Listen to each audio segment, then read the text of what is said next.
comment fonctionnent les guerres modernes. Premièrement, déstabiliser. L'attaquant suscite des foyers de troubles dans le pays visé. Il déstabilise le pays qu'il a comme cible, au point qu'il y ait une guerre civile. Deuxièmement, comment le fait-il? Tout d'abord, il prend contact avec les groupements des mécontents et avec ceux qui sont prêts pour la violence, les rebelles, les terroristes rémunérés, dans le pays visé.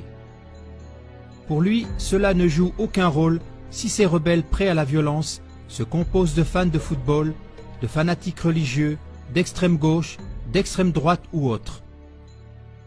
Ils doivent seulement être violents, de sang-froid et loyaux. L'attaquant présente à chacun de ces groupes un avenir meilleur avec le droit d'intervention et beaucoup d'avantages.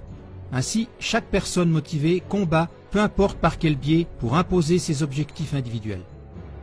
Toute unité terroriste ainsi formée accepte temporairement d'autres groupements d'un tout autre genre. Initialement, chaque groupe voit seulement des avantages dans la force de frappe commune.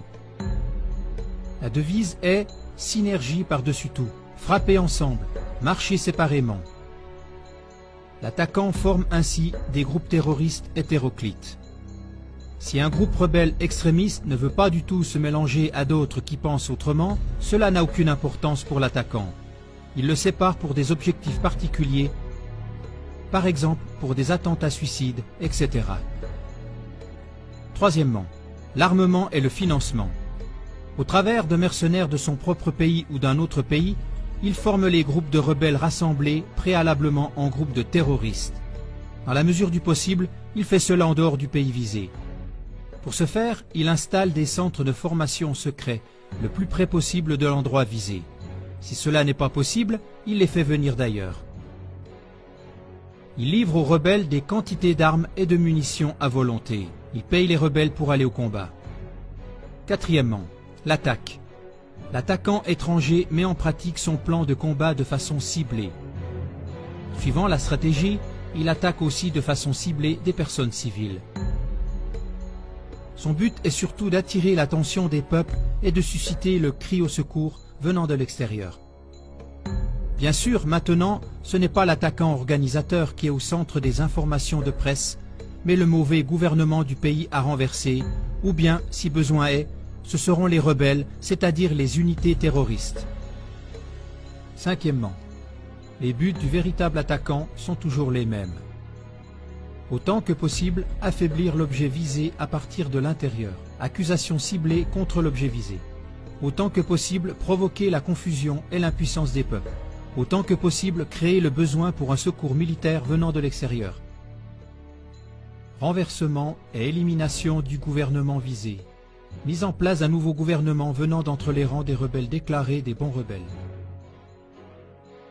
Retrait des troupes, abandon du pays à lui-même afin qu'il tombe dans le chaos total. Nouvelle intervention radicale pour éliminer tous les héros utilisés auparavant et qui sont désormais appelés des terroristes. Prise en charge du pays ainsi que de ses ressources. Paiement de dédommagement au gré des attaquants. Sixièmement, se laisser célébrer comme sauveur. Septièmement, le même exercice en grand. Ce que l'attaquant a fait dans différents pays avec des troupes de rebelles hétéroclites, il le fait à grande échelle. Des pays entiers sont maintenant ses troupes choisies de rebelles. Avec celles-ci, il encercle ses plus grands rivaux qu'il ne pourrait jamais battre tout seul. Tout d'abord, il attise des provocations qu'il met sur le dos de ses plus grands rivaux. Il amène ces pays rebelles choisis à attaquer avec leurs propres armes et leur armée contre son plus grand rival.